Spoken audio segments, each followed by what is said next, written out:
Tecoma plant एक काफ़ी popular plant है फ्रेंड्स इंडिया में। आपने देखा होगा, अगर आप हाईवेज पे जाएंगे तो रोड के साइड में काफ़ी बड़ी बड़ी बुशेस लगी होती हैं, टेकोमा प्लांट की लाइन से लगी होती हैं।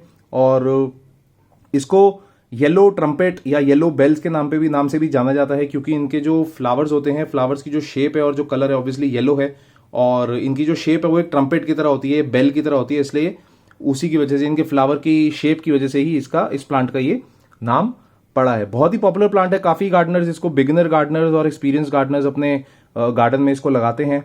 और 12 महीने चलने वाला प्लांट है ये। सर्दियों में थोड़ा सा डोरमेंट हो जाता है, और इसका जो फ्लावरिंग सीजन है, अभी जैसे जुलाई चल रहा है, तो गर्मियों के आसपास या बारिशों के आसपास बहुत हैवी फ्लावरिंग ये प्लांट करता है। आप देख सकते हैं कि मेरे वाले प्लांट में कितनी हैवी फ्लावरिंग हो रही है। वैसे तो काफ़ी बड़ा प्लांट हो गया है।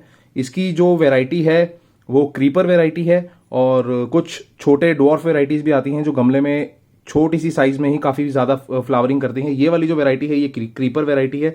अगर मैं इसको कुछ सपोर्ट दे दूंगा तो ये कम से कम 9-10 फुट लंबा प्लांट बनने का पोटेंशियल रखता है। तो इसी प्लांट के बारे में कुछ केयर टिप्स के बारे में बात करूंगा फ्रेंड्स। कुछ ऐसी चीज़ें बताऊंगा आपको इस प्लांट के बारे में जो आपको करनी चाहिए, और ऐसी बातें भी बताऊंगा जो आपको इस प्लांट में नहीं करनी चाहिए। तो चलिए शुरू करते हैं फ्रेंड्स। मेरा नाम अक्षय है और मैं आप सब लोगों का राइट गार्डनिंग यूट्यूब चैनल में स्वागत करता हूं। सबसे पहले मैं बात कर लेता हूं फ्रेंड्स, ये इस प्लांट को मैं कहाँ से लेके आया, इसको कैसे ग्रो किया मैंने। इस प्लांट को मैं एक लोकल नर्सरी से लेके आया हूँ। ये मैंने खुद कटिंग से या सीड से ग्रो नहीं किया। इसको मैं प्लांट नर्सरी से तकरीबन 30 रुपीज़ का लेके आया था, छोटा प्लांट लेके आया था। मैं जनरली नर्सरी से जब प्लांट खरीदता हूँ तो छोटे ही खरीदता हूँ, क्योंकि मुझे अच्छा लगता है जब मैं उनकी केयर करता हूँ और वो मेरे सामने बड़े होते हैं। और आप देख सकते हैं कितने अच्छी तरीके से ये फ्लावर बड़ा हो चुका है। पूरे मल्टीपल ब्रांचेस इसकी निकल रही हैं और काफ़ी अच्छी तरीके से फ्लावरिंग भी बुशेस में हो रही है, स्टेम्स पे हो रही है।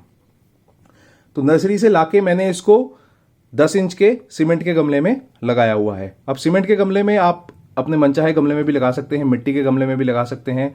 प्लास्टिक के गमले में मैं आपको रेकमेंड नहीं करूंगा, क्योंकि वाटर रिटेंशन जो प्लास्टिक के गमलों में होती है वो थोड़ी सी पुअर होती है। मैंने काफ़ी सारे पौधे प्लास्टिक गमलों में लगाने की वजह से मर जाते हैं वो पौधे, इसलिए मैं प्रेफर करता हूँ या तो सीमेंट के या मिट्टी के गमले। अब गमले में लगाने की बात आती है फ्रेंड्स, तो सबसे पहले मैं आपको बता देता हूँ कि किस तरीके की आपको इसमें मिट्टी बनानी चाहिए। इसका जो पॉटिंग मिक्स है वो कैसा होना चाहिए। तो हर फ्लावरिंग प्लांट में, गर्मियों के फ्लावरिंग प्लांट में स्पेसिफिकली, मैं एक रेशो यूज़ करता हूँ पॉटिंग मिक्स की। वो है 40% आप कोई भी गार्डन सॉइल ले लीजिए, पार्क की मिट्टी ले लीजिए, या नर्सरी से बालू मिट्टी आती है वो भी ले लीजिए। आप रेगुलर जो मिट्टी होती है वो ले लीजिए 40%।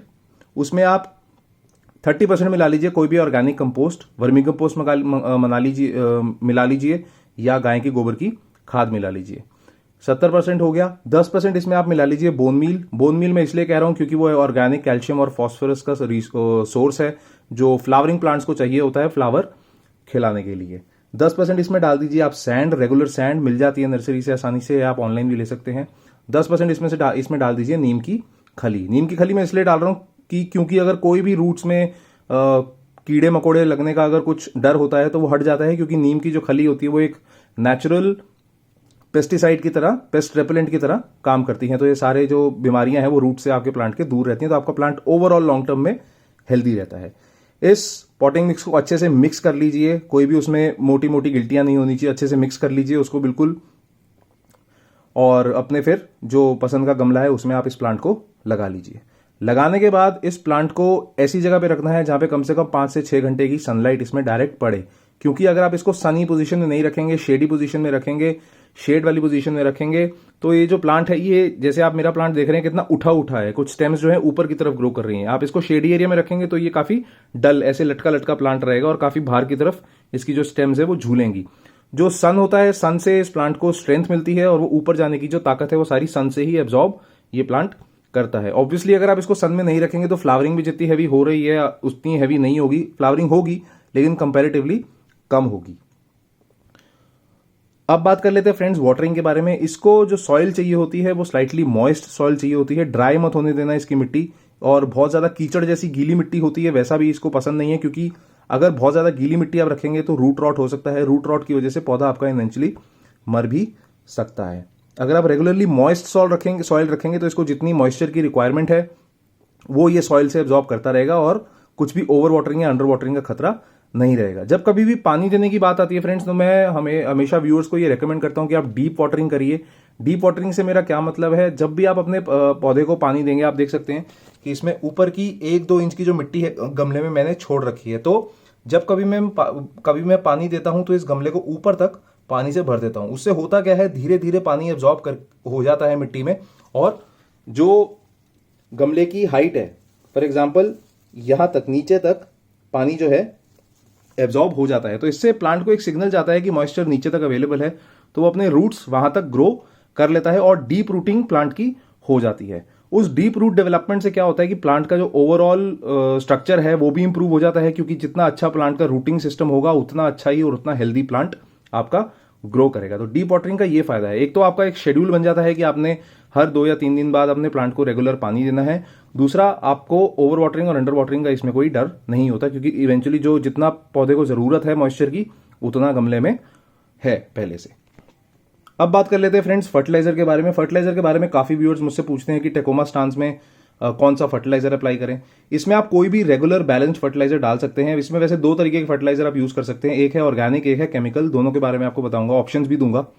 ऑर्गेनिक मैंने आपको बोला, जैसे पॉटिंग मिक्स बनाते हुए वर्मिंग कंपोस्ट और गाय के गोबर की खाद आप यूज कर सकते हो। उसमें थोड़ा सा बोन मील और नीम खली भी मिक्स करके वो पूरा सा और इसको फोर्टिफाई कर सकते हो और अच्छा बना सकते हो उस खाद को। आप हर 2-3 महीने में 1 मुट्ठी वो खाद आप इस पौधे में डाल दीजिए, तो लॉन्ग टर्म में धीरे धीरे डिकम्पोज होकर जितने भी न्यूट्रिएंट्स हैं, जितने भी रिक्वायरमेंट है प्लांट को, वो उस खाद से ले लेगा।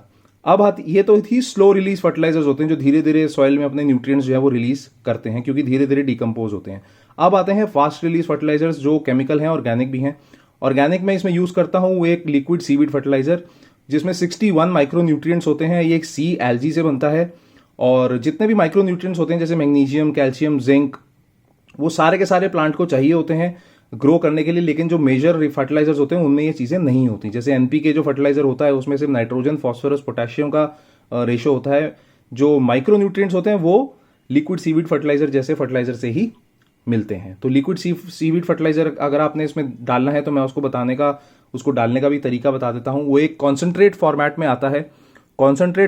आता है, और उसको आपने 1 लीटर पानी में 1 चम्मच अच्छे से डाइल्यूट कर लेना है। अच्छे से डाइल्यूट करके 1 चम्मच 1 ml के आसपास होना चाहिए। 1 ml अच्छे से डाइल्यूट कर लेना है 1 लीटर पानी में, और जब वो फर्टिलाइजर तैयार हो जाए तो उससे 100 से 150 ml जो पानी है हर 15-20 दिन में अपने प्लांट में रेगुलरली, यहाँ पे डायरेक्टली गमले में नीचे मिट्टी में भी डाल सकते हैं, और ऊपर प्लांट में स्प्रे भी आप स्प्रेयर के थ्रू कर सकते हैं। एक और फर्टिलाइजर आता है, वो है काफी पॉपुलर फर्टिलाइजर है वैसे तो, काफी लोगों को पता है जो गार्डनिंग करते हैं, वो है एनपीके फर्टिलाइजर। 19-19-19 रेशो वाला कोई भी एनपीके फर्टिलाइजर आप यूज कर सकते हैं। वो पाउडर फॉर्म में आता है ये फर्टिलाइजर। आपने इसको यूज कैसे करना है, 1 चम्मच फर्टिलाइजर आपने 1 लीटर पानी में लेना है, अच्छे से उसको मिक्स करना है, और जब ये 1 लीटर फर्टिलाइजर तैयार हो जाए आपके सामने, तो आपने 100 से 150 ml हर 15 से 20 दिन में इस पौधे में डायरेक्टली गमले में भी देना है, और ऊपर आप स्प्रे भी कर सकते हैं। आपने इसको शफल करते रहना है। पहले 15 दिन आप सीवीड फर्टिलाइजर दीजिए, दूसरे 15 दिन आप एनपीके दीजिए, तो बैलेंस बना रहेगा। ना आप केमिकल फर्टिलाइजर ज्यादा देंगे, ना आप ऑर्गेनिक फर्टिलाइजर। ऑर्गेनिक फर्टिलाइजर का वैसे कोई नुकसान तो होता नहीं है, लेकिन मैं समझता हूं दोनों का बैलेंस होना बहुत इंपॉर्टेंट है। तो ये हो गई फर्टिलाइजर की बात। अगर आप ये रेगुलरली शेड्यूल मेंटेन करते रहेंगे अपने प्लांट में, तो आपका प्लांट बहुत अच्छी तरीके से फ्लावरिंग करेगा। अब बात आती है फ्रेंड्स कीड़ों की। कोई पेस्ट अगर वगैरह इस प्लांट में लगता है तो इसमें स्पाइडर माइट्स और व्हाइट फ्लाइज का काफी ज्यादा अटैक होता है। काफी प्रोन है ये बीमारियों से प्लांट। बारिशों में, जैसे आजकल बारिशें काफी चल रही हैं, तो बारिशों में भी बहुत जल्दी बीमारियां पकड़ लेता है प्लांट, क्योंकि नमी बनी रहती है एनवायरनमेंट में। तो व्हाइट फ्लाइज और स्पाइडर माइट्स को हटाने का एक तरीका है, वो है नीम ऑयल कॉन्सेंट्रेट। ये भी एक कंप्रेस्ड फॉर्म में आता है।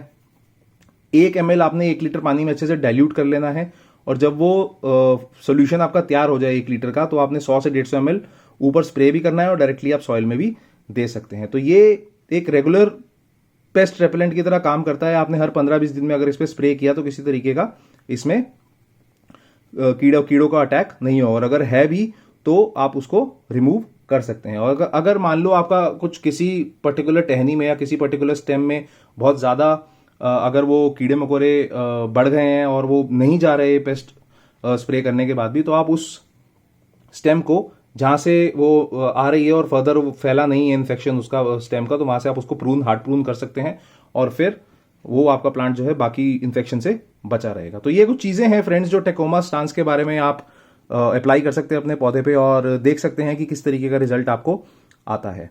अगर आपके पास टेकोमा स्टांस का प्लांट ऑलरेडी है, आप ग्रो कर रहे हैं, आपके किस तरीके के एक्सपीरियंस है, प्लीज़ हमारे साथ शेयर करिए ताकि बाकी लोग भी आपके एक्सपीरियंस से कुछ सीख सकें। आप हमें कमेंट करके बता सकते हैं कि आपने क्या क्या सीखा टेकोमा स्टांस के बारे में। और ये थी केयर वीडियो टेकोमा स्टांस के बारे में जो आप अपना प्लांट में फॉलो कर सकते हैं। अगर आपको ये वीडियो अच्छी लगी फ्रेंड्स तो प्लीज़ लाइक कमेंट शेयर जरूर करिए। अपने नेटवर्क में भी इस वीडियो को फैलाइए ताकि बाकी जिनको गार्डनिंग का शौक है वो भी इस वीडियो में जो केयर टिप्स शेयर करी हैं वो अपने प्लांट में यूज कर सकें और टेकोमा स्टांस का प्लांट जो है वो ग्रो कर सके। तब तक के लिए अपना बहुत सारा ध्यान रखिए friends. Thank you, good bye.